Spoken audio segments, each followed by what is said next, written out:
বন্ধুরা, জ্যোতি সিম্পল কিচেনে সবাইকে স্বাগত। আশা করি তোমরা সবাই খুব ভালো আছো আর আমিও ভালো আছি। বড়দের প্রণাম আর ছোটদের ভালোবাসা জানিয়ে আমি আমার রেসিপিটা এখন থেকে শুরু করলাম। তো দেখো, কড়াতে আমি 4 চামচ সর্ষের তেল দিয়ে দিয়েছি। আর এদিকে দেখো, আমি শিম এভাবে কেটে নিয়েছি।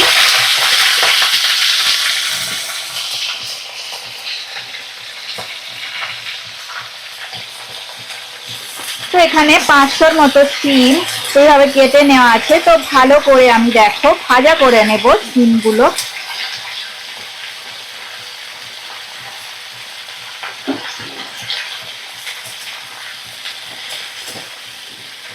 ভালো করে দেখো সুন্দর করে আমি ভাজা করে নেব। তো মিডিয়াম ফ্লেমে আমি গ্যাসের ফ্লেমটা রেখে দিয়েছি। তো মিডিয়াম ফ্লেমে রেখে ভাজা করে নেব শিমগুলো। তো শিম আজকে তোমাদের জন্য কি রেসিপি এনেছি, ভিডিওটা স্কিপ করো না, দেখো তোমাদের অবশ্যই ভালো লাগবে। তো আমি দেখো একটু পরিমাণ মতো নুন দিয়ে দিলাম। আর দেখো সামান্য একটু হলুদের গুঁড়ো আমি দিয়ে দিলাম।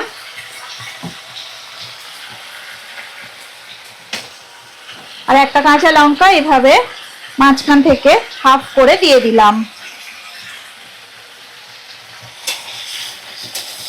তো দেখো সুন্দর করে আমি নাড়াচাড়া করে নিচ্ছি। তো ভালো করে ভাজা ভাজা হয়ে গেলে একটু চাপাও দিয়ে দেবো কিছুক্ষণ বাদে। দেখো নাড়াচাড়া করে নিচ্ছি। তো এইবার দেখো একটু ঢাকা দিয়ে রান্নাটা আমি হতে দেব, কারণ একটু ভাজা ভাজা হবে। তো চাপা দিয়ে দিলাম।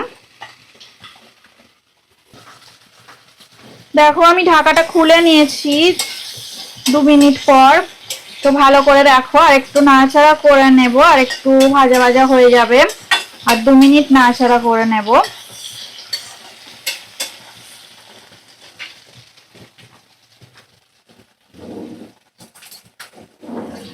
এবার দেখো আমি কি দিচ্ছি, এই দেখো পোস্ত বাটা আছে।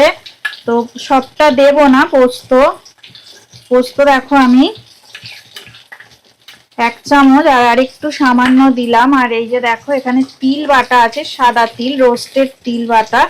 তো তিল বাটাও আমি 1 চামচ আর একটু সামান্য পরিমাণে দিয়ে দিলাম।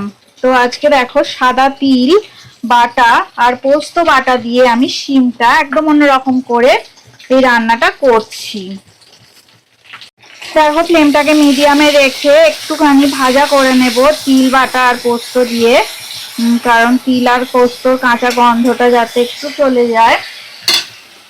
আর দেখো পরিমাণ মতো আমি জল দিয়ে দিলাম, শিম যাতে সিদ্ধ হয়ে যায় সেই রকম পরিমাণ মতো জল আমি দিয়ে দিলাম। তো এটা একদম শুকনো শুকনো একটা রান্না আর একদম সম্পূর্ণ নিরামিষ রান্না। তো তোমরা এই রেসিপিটা নিরামিষের দিনে অবশ্যই ট্রাই করতে পারো। তো দেখো আমি মোটামুটি জল দিয়েছি শিম সিদ্ধ হবার মতো, হাফ গ্লাসের মতো জল দিয়েছি। তো একদম লো ফ্লেমে রেখে আমি একটু ভালো করে রান্নাটা হতে দেব। আর একদম আমি দেখো ঢাকা দিয়ে দিচ্ছি, একদম লো ফ্লেমে রেখে। ঢাকাটা আমি দেখো খুলে দিয়েছি। তো রেসিপিটা দেখো একদম রেডি হয়ে গেছে। সুন্দর দেখো শিমগুলো খুব সুন্দর সিদ্ধ হয়ে গেছে। তোমরা অবশ্যই নিরামিষের দিনে ট্রাই করবে একবার হলেও। দুর্দান্ত স্বাদের রেসিপি, গরম ভাতে দারুণ জমে যাবে।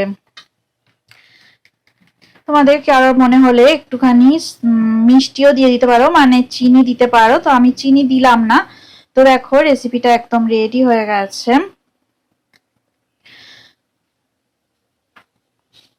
তিল আর পোস্ত দিয়ে শিমের এই রেসিপি যদি কারোর ভালো লেগে থাকে অবশ্যই লাইক দেবে, শেয়ার করবে আর কমেন্ট করে আমাকে জানাবে তোমাদের কেমন লাগলো। তোমরা সবাই ভালো থাকো, সুস্থ থাকো আর আমার রেসিপি এইভাবে দেখতে থাকো। রেসিপিটা সম্পূর্ণ দেখার জন্য সবাইকে অনেক অনেক ধন্যবাদ। আর পুরনো বন্ধুদের তো অনেক ধন্যবাদ। আর যারা নতুন বন্ধু তারা আমার চ্যানেলটা সাবস্ক্রাইব করে আমার পাশে অবশ্যই থেকো। আজকের মতো টাটা, পরে আবার নতুন রেসিপি নিয়ে তোমাদের কাছে চলে আসবো।